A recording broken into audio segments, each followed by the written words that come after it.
Damla Akduman Gocaz Örgü kanalıma hoş geldiniz. Bu videoda sizlerle beraber mevsime tam da uygun olarak kışlık bir kazak öreceğiz.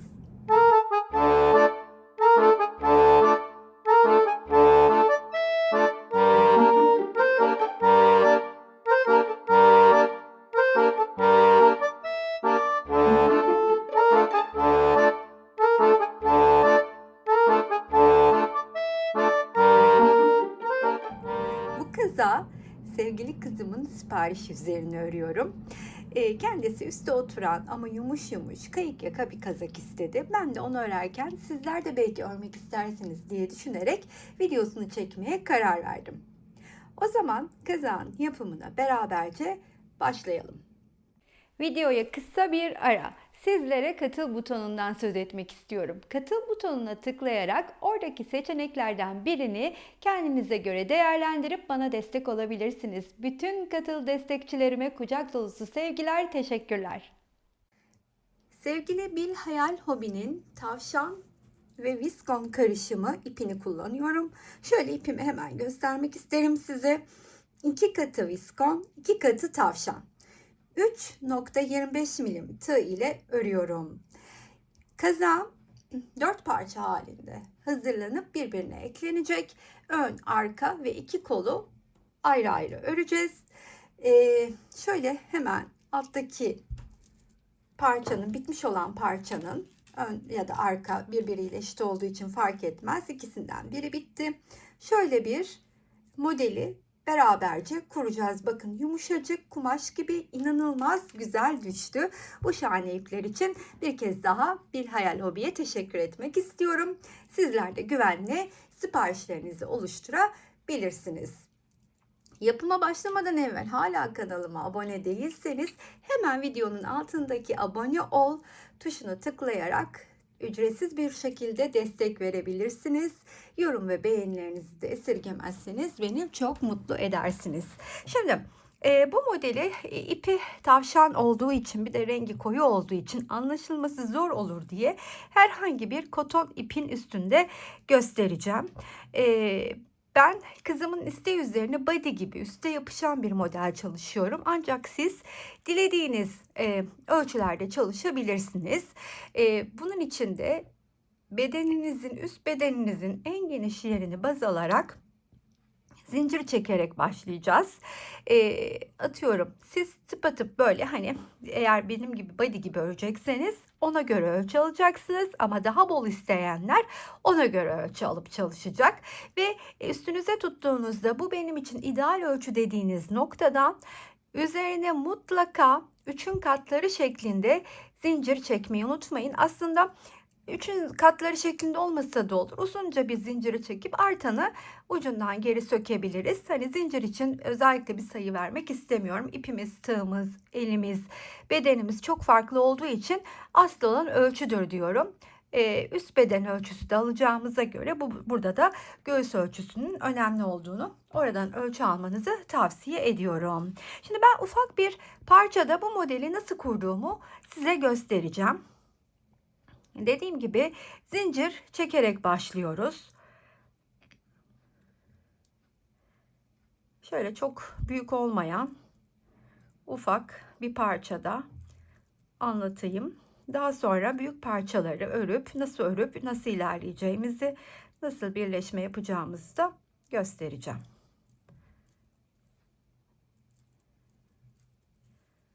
Şöyle bir parçanın yeterli olacağını düşünüyorum anlatabilmek için.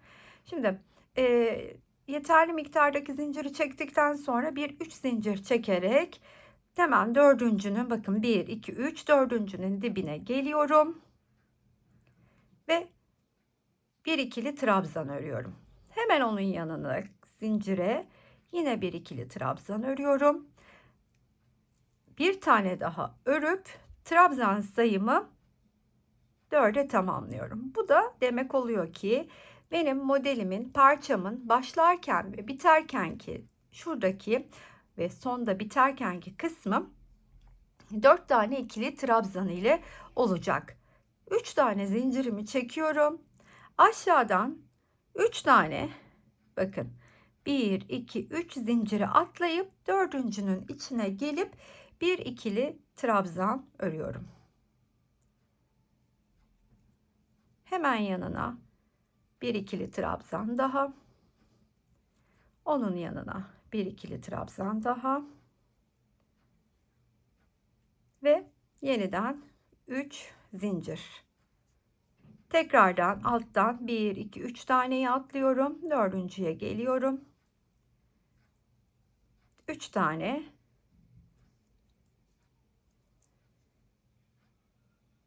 İkili trabzan. 3 zincir çekiyorum. Tekrardan 1, 2, 3'ü atlıyorum. Dördüncünün içine geldiğimde artık burası benim bitişim olacak. Sona geldiğim için trabzanlarım yan yana sayı olarak 4 tane olacak. 3 ve 4. Başlarken ve biterken trabzan sayım 4. Şurada düzgün yere batmamışım herhalde. Yani düzgünmüş, pardon. Ve burada şimdi bakın, trabzanla sırada bir de dikkat etmem gereken en önemli detay, 4 trabzanla başlayıp 4 trabzanla bitireceğim. Yani kutucukla sonlandırmayacağım parçamı. Başlarken ve biterken hep 4 ikili trabzanım olacak. Şimdi bir üste çıkarken 3, 4, 5, 6 tane zincirimi çekiyorum. Parçayı döndürdüm. 6 zincirimi çektim.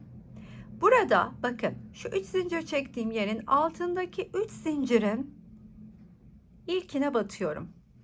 Ve şu 3 zincir içinde kalacak şekilde bir ikili trabzan örüyorum. Hemen yanındakine batıyorum. Altta 3 zincir atladığım yere tekrardan en son kısmına batıp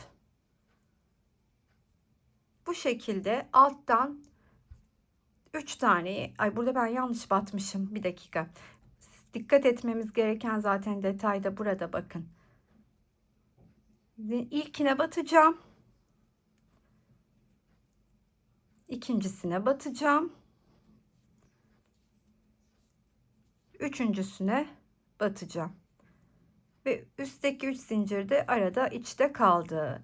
Tekrardan 3 zincir çekiyorum. Buraya da geldiğimde sırasıyla alttaki zincirlerin içine batarak modelimi kuruyorum. 1, 2 ve 3. Yeniden 3 tane zincirimi çekiyorum. Buradaki alttaki trabzanların, pardon, zincirlerin içine trabzanlarımı örüyorum. İkili trabzan olarak.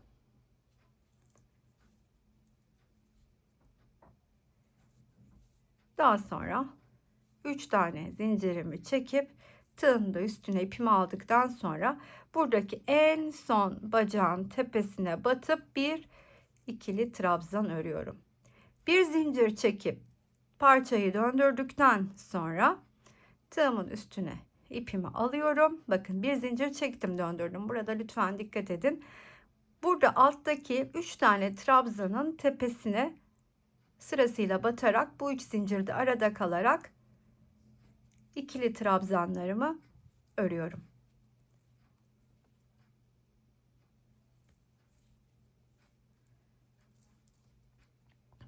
Üç zincirimi çekiyorum. Tekrardan buradaki trabzanlara batıyorum. 1, 2 ve 3. 3 zincir çekiyorum. Alttaki trabzanlar 1,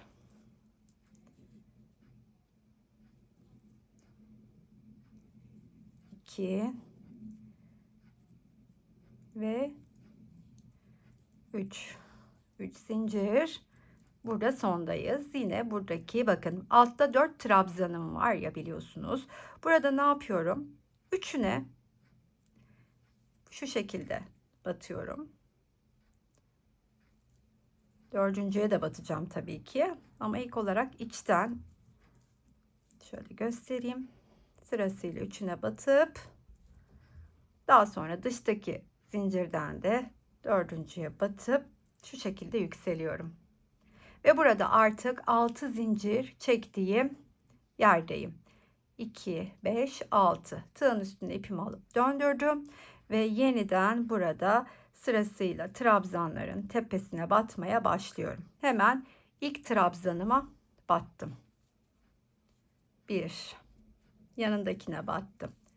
2. Artık dikkat ederseniz modelimiz tekrara düştü. Kendini tekrarlayarak aynen devam edecek. 2, 3.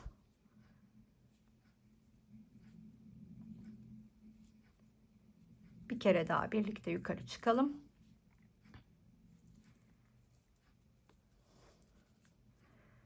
Bir, iki, üç.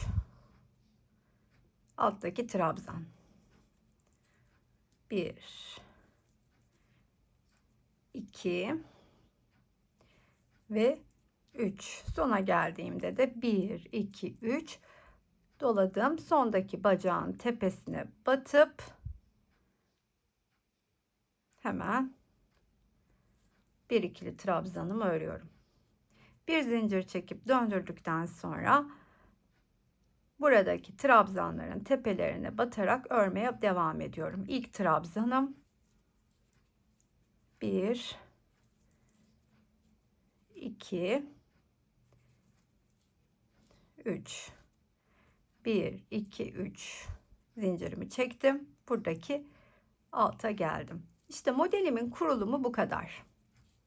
Tabii ki dolgusu bol olduğu için biraz el oyalamalı bir model ama sonuç hazır kazak gibi düşüyor. Tabii ki şimdi burada koton ipten dolayı görüntüsü biraz daha farklı ama biraz evvel gösterdiğim parçadaki düşüşü gördünüz, kumaş gibi. Buraya kadar anlaşılmıştır diye umut ediyorum. Şimdi bir kere daha üste çıkalım birlikte, sona bu kadar yaklaşmışken. Sona geldim. 1,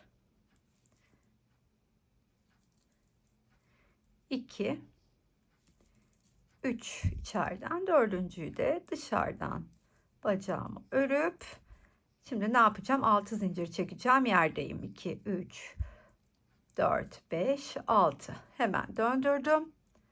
Buraya gelip buradaki ilk trabzanımın tepesine batıyorum. Sırasıyla da bütün alttaki 3 trabzanın üstüne 3 tane ikili trabzanımı örüyorum. Bakınız. İşte bu kadar keyifli örmesi ve düşen sonuçta bence muazzam bir model diye düşünüyorum. Umarım siz de sevmişsinizdir. Şimdi modeli burada tam olarak anlatabildiğime göre şurada size tekrardan kumaş gibi düşüşünü de göstermek isterim. Keşke bir de dokunabilseniz.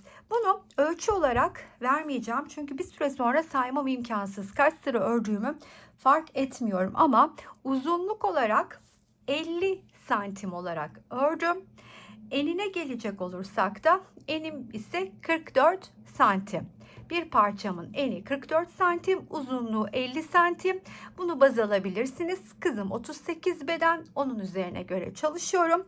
Ben 36 bedenim ama bende de iyi duracağını düşünüyorum. Yani bu verdiğim ölçü aslında 36-40 bedene kadar, çünkü açma da yapıyor, uygun düşecektir. Dediğim gibi bir body gibi düşünmelisiniz modeli. Bunu ideal boy ölçünüze, ben 50 santim çalıştım da siz belki 45 santim daha crop gibi istersiniz ya da 55 santim istersiniz. İdeal ölçüye geldiğinde, sona geldiğimizde şurada ufak bir triğimiz oluyor. O da şöyle ki bir ufak minicik bir yaka oyuntusu oluşturmak istediğim için şurada ilk 3 grubu tamamen aynen örüyorum. Sonuncum da aynı bu trabzanlı olarak kalmalı, birleştirme yapmam açısından kolay olacak. Bu üçün aynı ördükten sonra artık sık iğneye sadece dönüp buradaki son üçü de gene modelimi kuruyorum. Şimdi birazdan elimdeki parçada yaparken ne demek istediğimi daha iyi anlayacağız. İki parçamı da 50 santim ve 44 santim olarak hazırladım. Şimdi diğer parçada hemen burada göstermek istiyorum size. Şimdi son sırasına geldim. Son sırasına geldim ama son sırasını birlikte öreceğiz. Sondan bir alttayım. Bakın oradaki kısım başta kafes. Çünkü son sıram trabzanlı bitecek. Ben burada trabzanlı sırayı örerken aynı anda diğer parçayla da birleşmeye başlayacağım.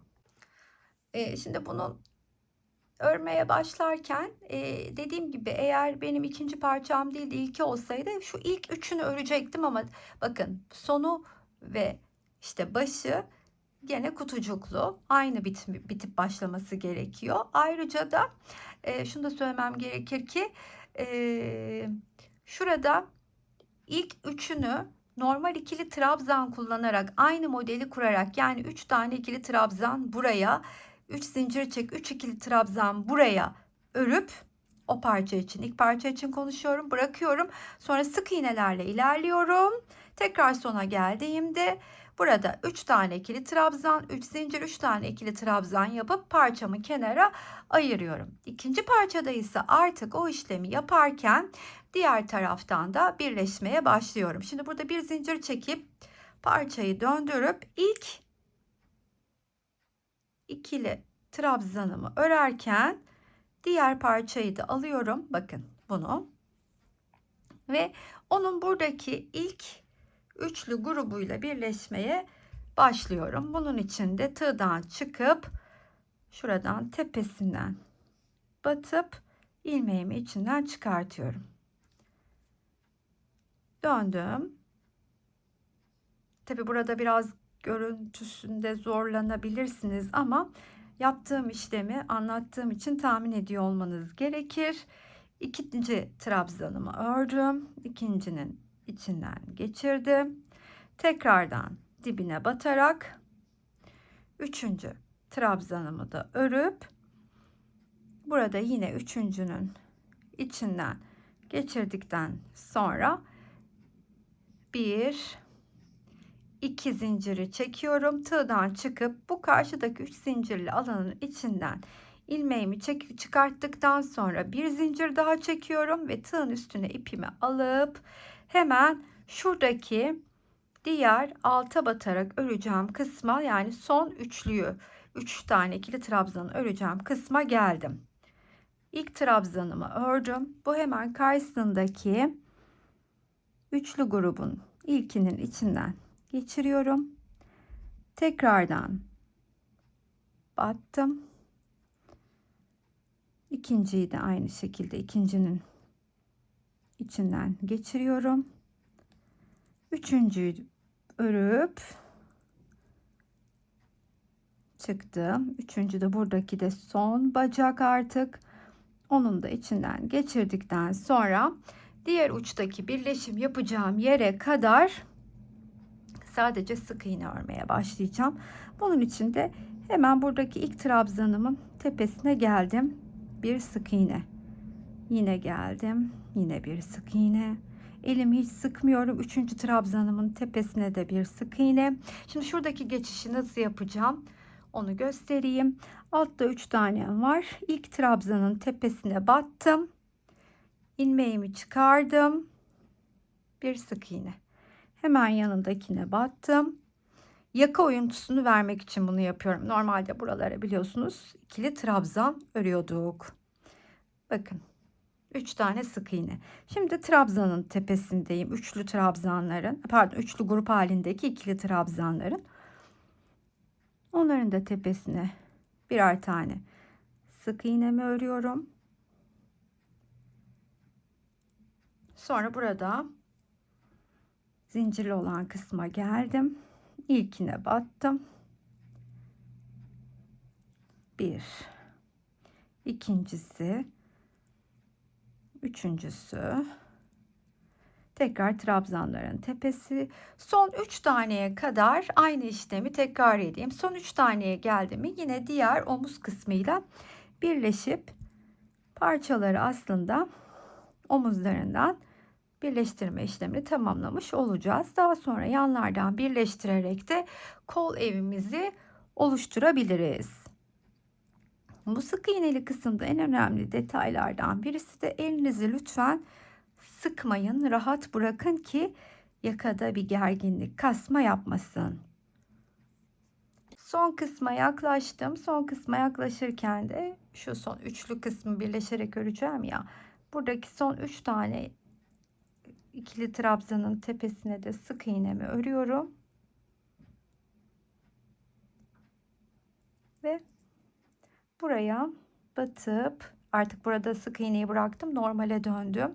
İlk ikili trabzanımı ördüğümde tığdan çıkıp buradaki, bakın şurada da hemen ilk trabzanı buluyorum ve onun içinden ilmeğimi çıkartıyorum. Hemen yanındakine bir ikili trabzan, yine çıktım ve diğer trabzanın içinden çıkartıyorum. Üçüncüyü ördüm.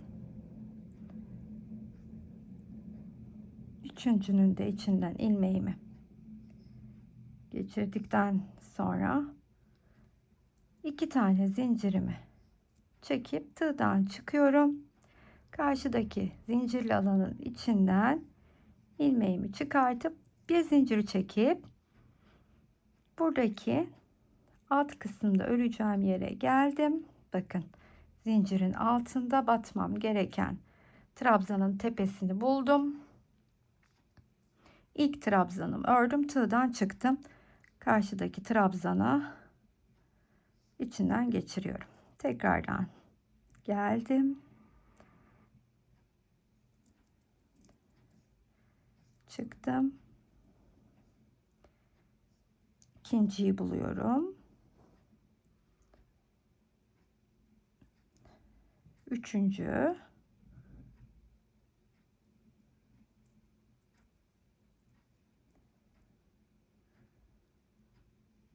Ve burada dördüncü son trabzanımızda bacağımızı da yapıp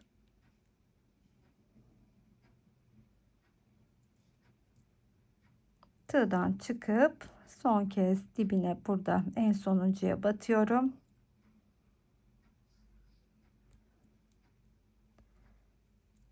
Şöyle kilitledikten sonra şöyle göstereyim de size yaka kısmını da ne şekilde birleştirdik.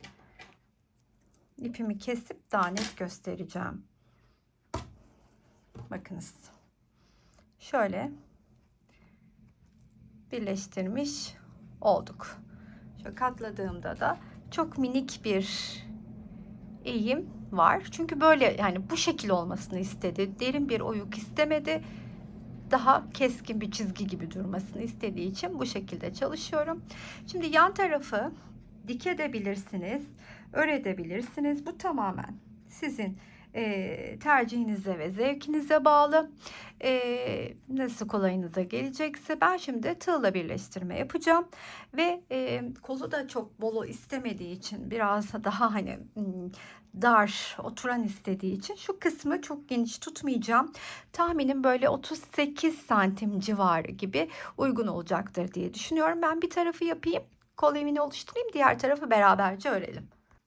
19 santim kol evini bırakarak yandan sık iğnelerle birleşerek ilerleyerek birleştirdim. Şöyle göstereyim, bakın. Sık iğne örerken karşılıklı birleştirdim. İpin karakteri gereği çok da kendini belli etmediği için hani gayet rahat yapabildim. Farklı bir ipte bu birleştirme böyle arada kaybolmaz. Kendini daha çok belli eder.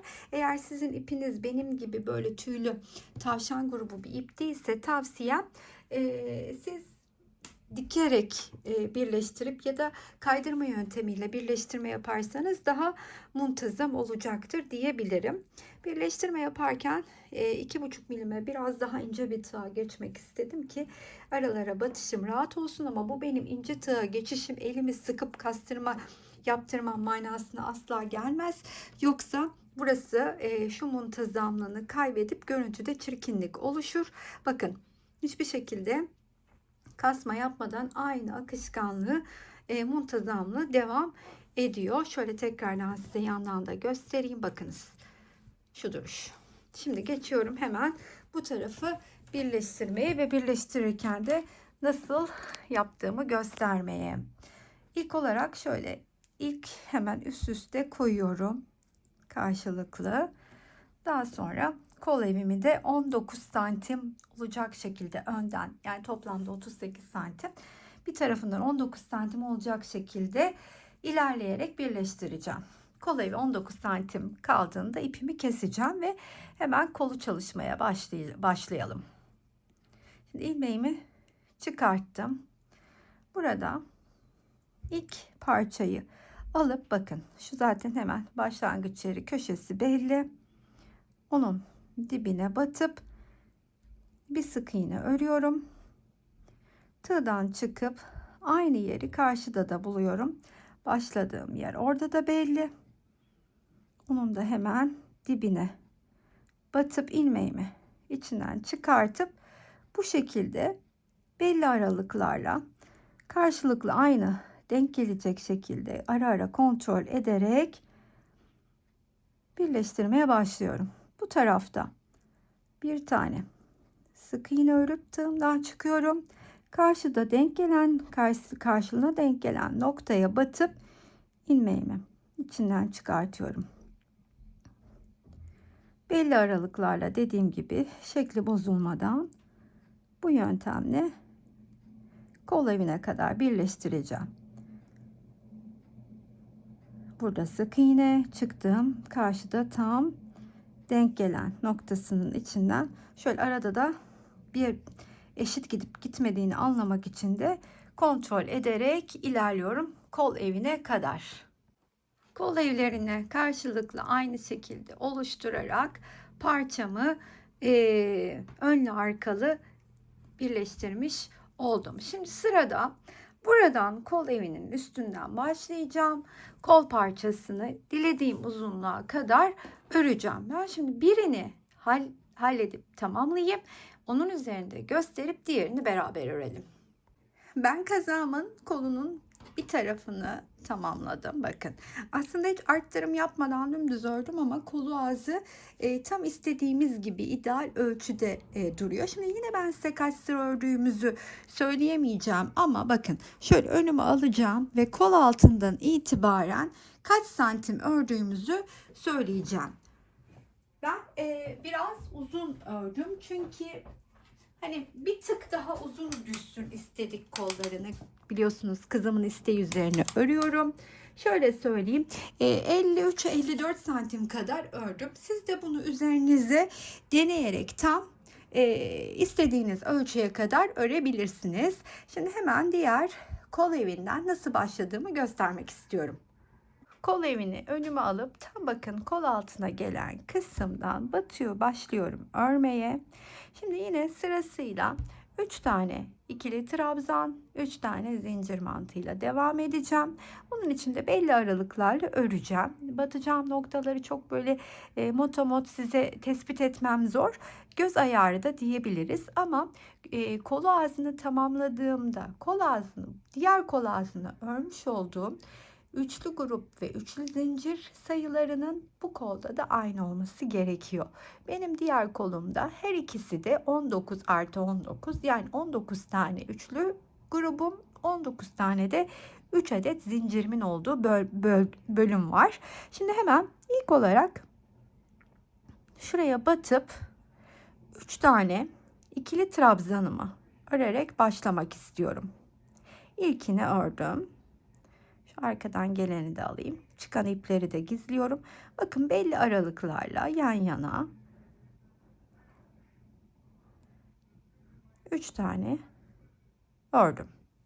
Sonra 3 tane zincirimi çekiyorum ve hemen yan tarafa gelip yine 1 2 ve 3 tane ikili trabzanımı örüyorum. 3 zincirimi çekiyorum. Hemen geliyorum buraya. 1 2 3. Modeli uygulayabileceğim gibi, yani kazağın bütünündeki uyguladığım modeli kol evine de uyguluyorum. 1 2 3. Tekrardan 3 zincir. Yine belli bir boşluğu atlayıp 1 2 ve 3. Şimdi başladığım noktaya geldiğimde dediğim gibi sayılarımın her ikisinden de, yani şu benim zincirli boşluğumla şu 3 tane ikili trabzanımın sayısının 19 olması gerekiyor ki diğer kolla aynı olayım. Şimdi başladığım noktaya kadar devam ediyorum. Başladığım noktaya kadar ilerlediğimde sayımın 19 tane olduğundan emin oldum. Yani şu gruplarımı saydım. 1, 2, 3 diye 19'a ulaştım. Şimdi burada 1, 2, 3 zincir çekiyorum ve burada ilk örmüş olduğum trabzanın tepesine kaydırarak geldikten sonra 1, 2, 3, 4 zincir çekip tığın üstüne ipimi alıyorum ve hemen bakın alta batıyorum. Şu zincirin de altında bulunan alana batıp, yani kazağın bütününde uyguladığım tekniği uyguluyorum.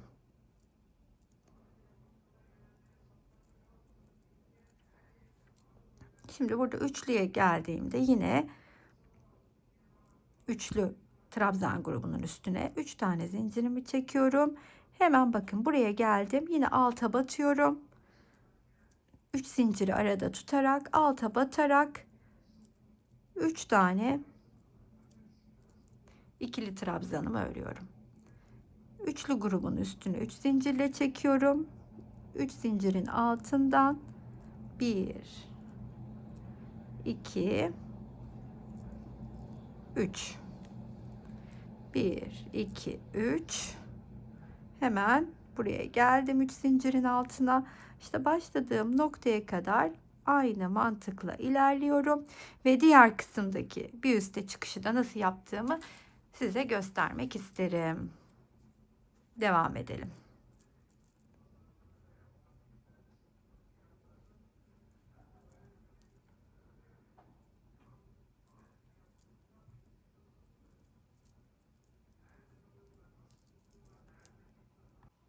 Bu sıranın sonuna gelip başladığım noktaya yaklaştığımda biliyorsunuz burada bir zincirle yükselip devam etmiştik bu sıraya. Yani bu benim bitişimle aslında bu zincirin dibi birbirine denk gelmek zorunda. Yani kaydırarak bu zincirin dibine batıyorum. Kaydırarak bu zincirin dibine geliyorum. Bakın.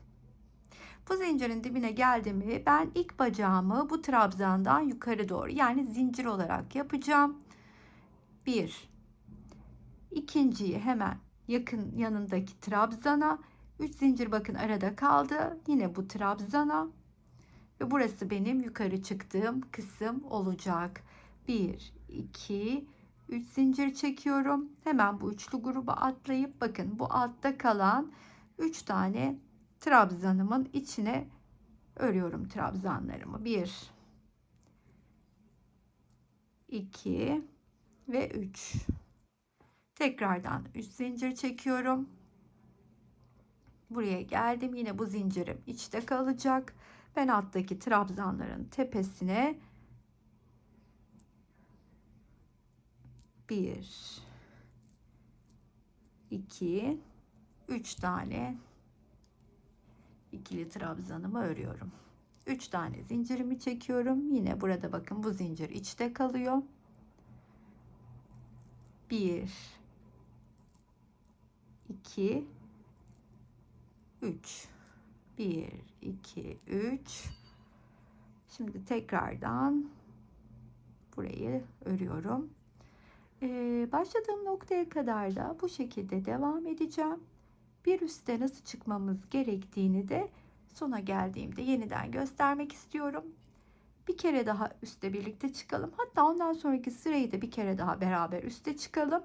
Bu üste çıkmalar oturttuktan sonra zaten kol dümdüz istediğimiz uzunluğa kadar, dediğim gibi bu bende 52 santim öreceğiz ve o şekilde akıp gidecek. Bu sıranın da sonuna geldim. Bakın şimdi burada da 3 tane zincirimi hemen çekip ilk burada örmüş olduğum yükselirken ördüğüm trabzanın tepesine batıp kaydırarak geliyorum. Daha sonra 4 tane zincirimi çekiyorum ve tığın üstüne ipimi alıp bu alttaki, bakın bu 3 zincir yine arada kalacak. Bu alttaki trabzanların tepesine batarak 3 tane ikili trabzanımı örüyorum. Tekrardan 3 zincir çekiyorum. 1 2 3, yine bu üçlüyü atlayıp bu zincirin altındaki üçlünün içine örüyorum. Hep aslında göstermiş olduğum modelin tekrarı.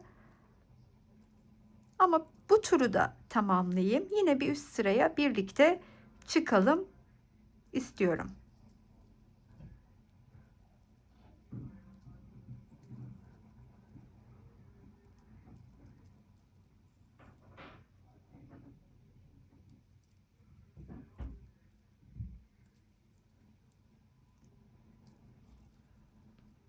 Bu sıranın da yine sonuna geldim. Bakın şöyle zincirle yükseldiğim yerin olduğu kısımdayım tam olarak. Burada 3 trabzanlı yerde bitirdim. Şimdi bakın bunun bittiği nokta bunun dibi. Yani bunun dibine batıp kaydırarak geldiğimde bakın o benim çektiğim 3 zincirle aynı hizaya gelmiş oluyoruz. Burada hemen yine 3 tane zincirle yükseliyorum ve alttaki diğer iki trabzanın da tepesine 2 tane ikili trabzanımı ördüğümde yine aynı üçlü grubumla yükselmiş oldum bir üst sıraya. Yani bir üst sıra bir keresinde üçlü grupla, bir keresinde üçlü zincirle başlıyor olacak. Ve mantık hep aynı. Bundan sonrası birbirini tekrarlıyor. 52 santim uzunluğunda diğer kolla aynı örüp kazağımı tamamlayacağım. Videonun sonunda da size beden ve ip miktarı bilgilerini de bırakıyor olacağım. Diğer kolumda 52 santim olana kadar ördüm. Şimdi 52. santimde son sıramın şu şekilde kalmasını hemen göstermek istiyorum size nerede kaldığımı. Şöyle çıkartayım. Bakın sonuna doğru geldim. Burada üçlü grupla biten yerde kalmasını tercih ediyorum ki son sıranın geçişini çok daha rahat ve düzgün yapabilmem için. Ne demek istediğimi şimdi çok daha iyi anlayacaksınız. Buraya geliyorum. Hemen 3 zincirimi çekip kaydırma yöntemiyle buradaki ilk örmüş olduğum trabzanın tepesine geliyorum ve ilk bulunduğum yerden itibaren sık iğnelerimi örmeye başlıyorum. Bu sıra son sıram benim sık iğne. Sırasıyla bakın 3 tane trabzanım vardı.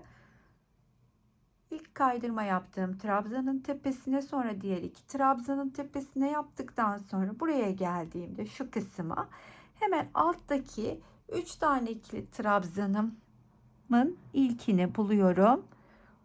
Yine sık iğnemi örüyorum. Yanındakine batıyorum. Sık iğnemi örüyorum. Hemen onun yanındakine trabzanıma da batıp sık iğnemi örüp bu mantıkla da başladığım yere kadar devam ediyorum. Pardon, burayı yanlış yere batmışım. Kaçırmışım alttakini. Buradaki sayıyı 3'e tamamladım. Şimdi burada 3 tane ikili trabzanımın tepesi.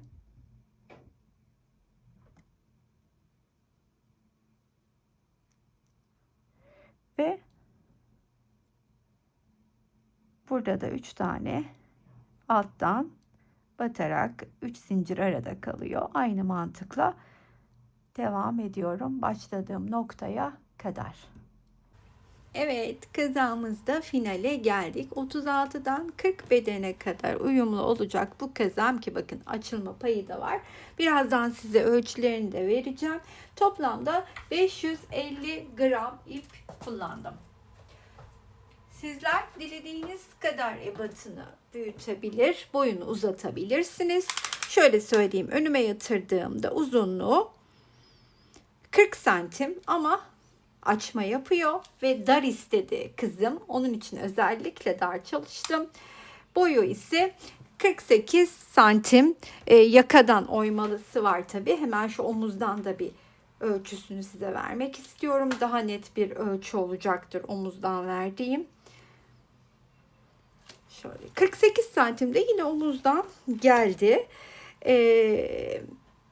Kollarını uzun ve biraz geniş çalıştım. Öyle bir duruşu istedi çünkü. Sizler daha dar bir kol çalışmak istiyorsanız kol evini bu şekilde başladıktan sonra içerideki üçlü grupları ördüğümüz kısımda bir eksiltme yapıp kesme yapıp kolu aşağıya doğru daraltıp bileğe de oturtabilirsiniz. Bu tamamen sizin kullanma zevkinize bağlı.